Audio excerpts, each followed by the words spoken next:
Hey guys, we will discuss in this video, not discuss, we will show, not we, I will show in this video how to make a Python Flask application that can be run in the background even if we close it that in the terminal, in the VS Code or whatever it is. This is the Flask application. I will make the application so it can run on the background. Even if I close it on the terminal and even if I do anything, even if I blast my system. If my system reboots, it will run. So first open the terminal and run it is as a normal and see how beautiful it is. Open mousepad with okay.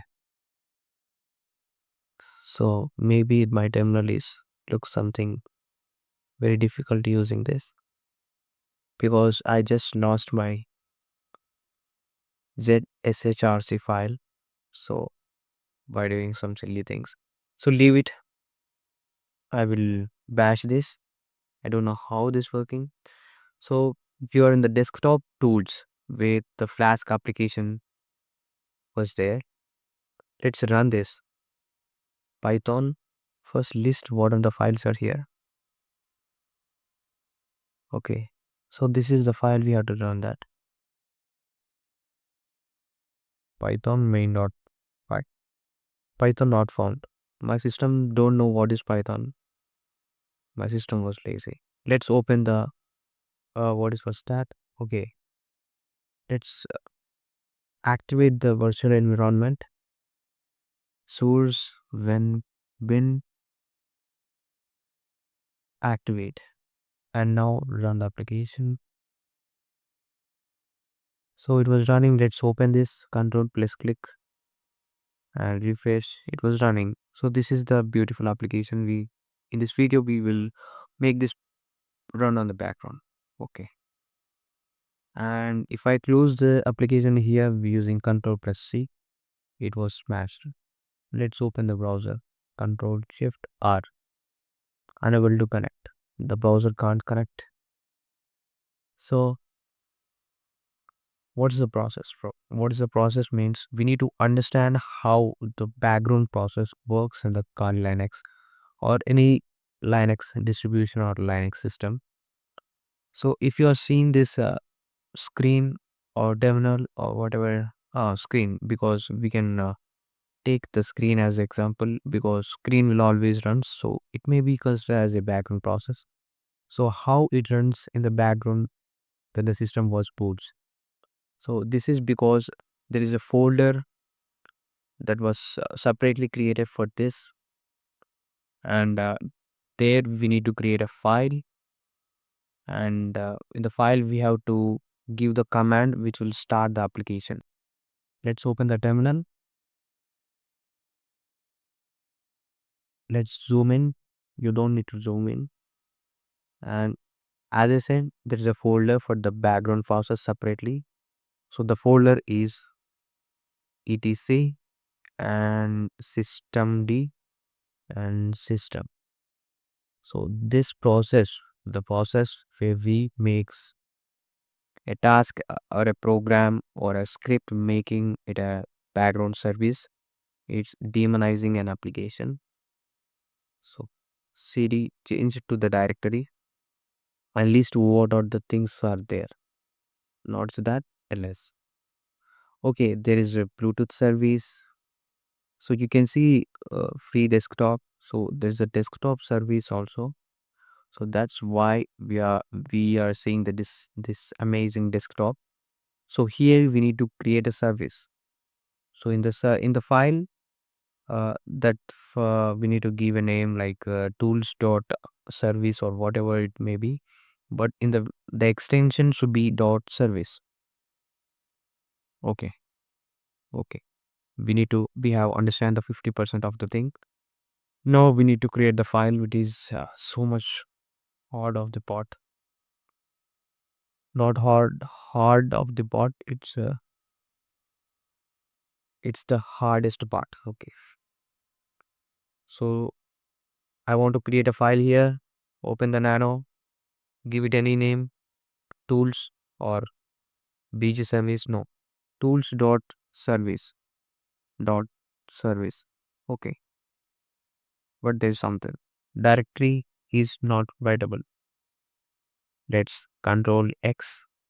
We can't write here because we are not the super user. Sudo nano tools dot service. Enter and anani. Okay, so now I will tell you what to write here, but unfortunately, I also don't know what to write here, but I will show you. There are other files like Ollama service was running here.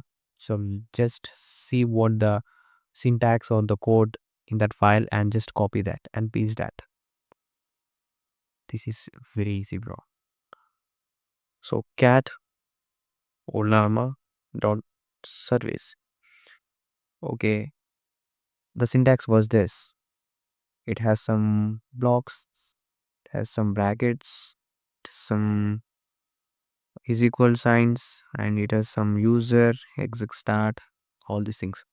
Don't panic here. Just copy this and I will explain what's happening here. So what's happening here is the unit file, sorry, unit block. Here we need to give the description of the service. You can give anything, anything. You can give the word anything itself.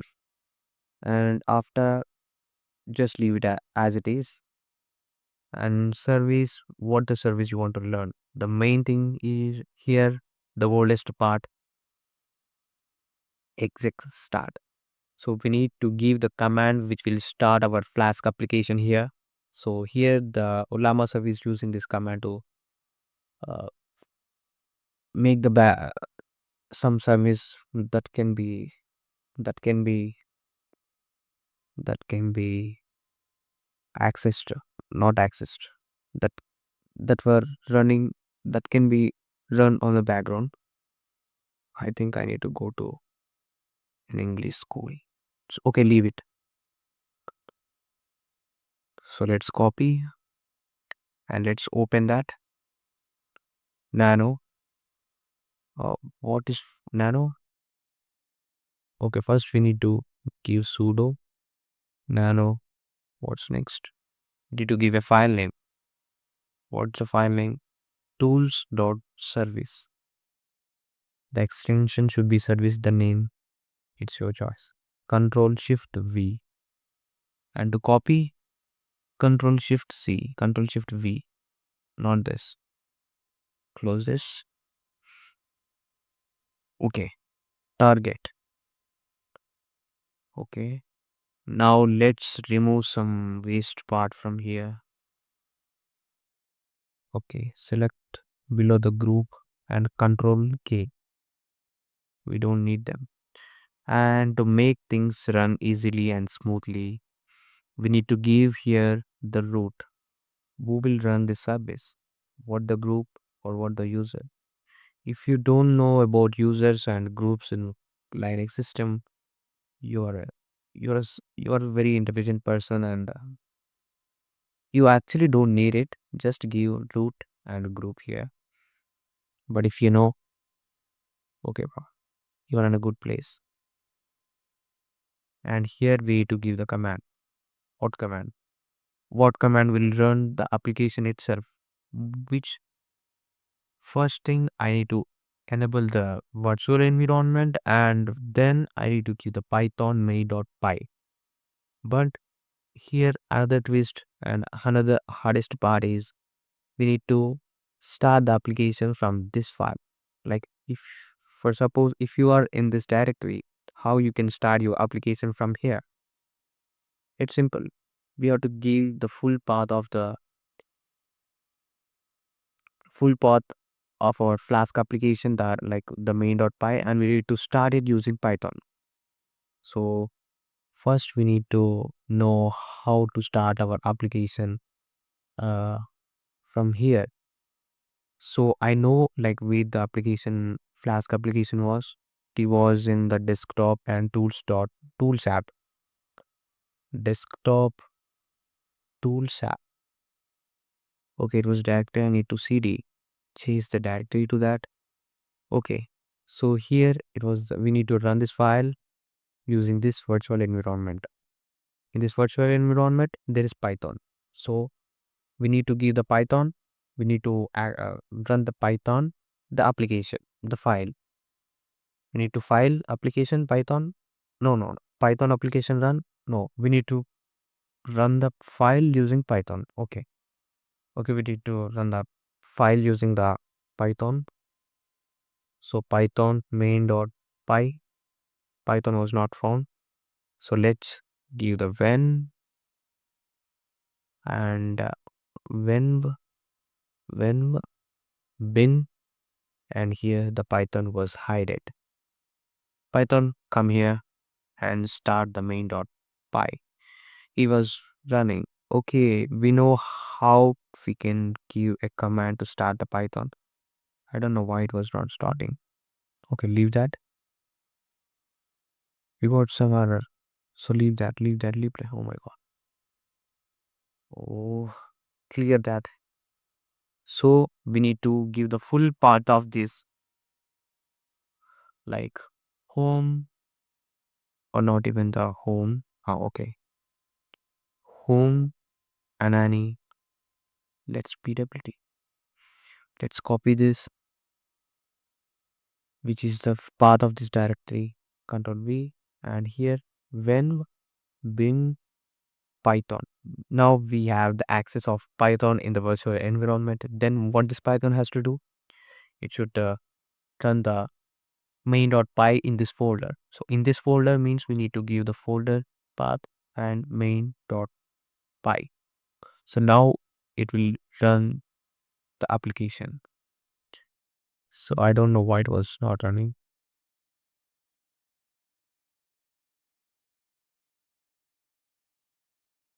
Okay, it was started now. Control C. I don't want to start it now. So copy this command, and here we need to give this command. Okay, that was good. That was good. Python home. Okay. Control S, Control X. We successfully created the file. I think now we can access it. We have closed everything. We can open the Firefox. 5000 was 5000 port, but it was not running.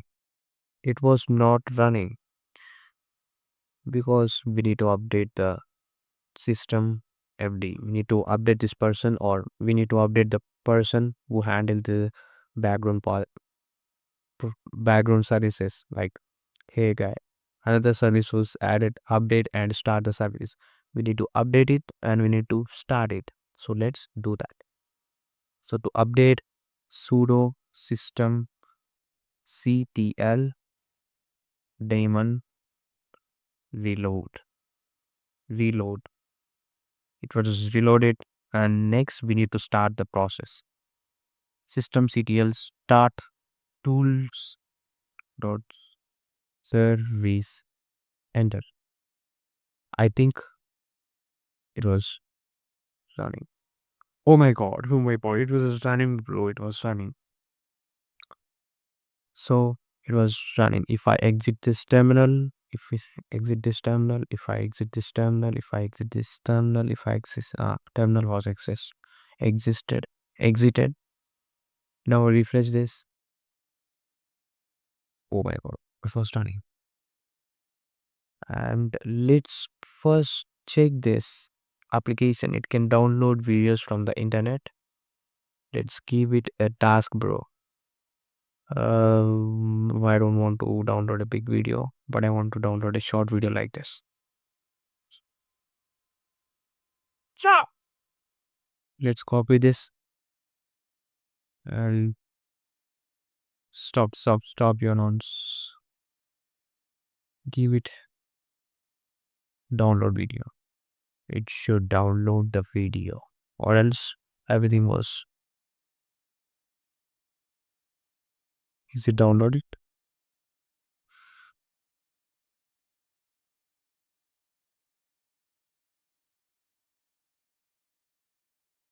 How much time? Okay, the video was downloaded. Let's check. Okay, it was downloaded. Okay, it was downloaded. It was successfully running in the background even if I close the terminal. And one more thing we have to do, it should be run on the boot, because if I boot this device now, or if I restart this device, restart, and will have just one. So the command we have to give, if the script was not running on the boot, it was sudo systemctl enable. It's not start, it's enable tools dot service. Okay, and give the password. It will always run no matter what you do. It won't stop. To stop this, you can see sudo systemctl stop tools.service. But wait, you don't need to give every time this service. It will always check for the dot service. Let's give this, and let's reload if it's gone. To restart it, sudo systemctl start or restart tools. It was started. And to check the status of it, like if it's not working and if it was not running successfully, you can check the status. Sudo systemctl status tools. It was active running and the logs are here. So it was good. It was good. It was good. So many videos like this I will post in the future, and in the very future, and in the very, very future. So make sure to subscribe and ring the bell, and what you will do, and you can subscribe and you can watch the videos, and if you like that you can thanks me. Don't like it, just give me thanks. uh, this is enough for this video, and with another good video we come, and make sure to subscribe the channel, and goodbye.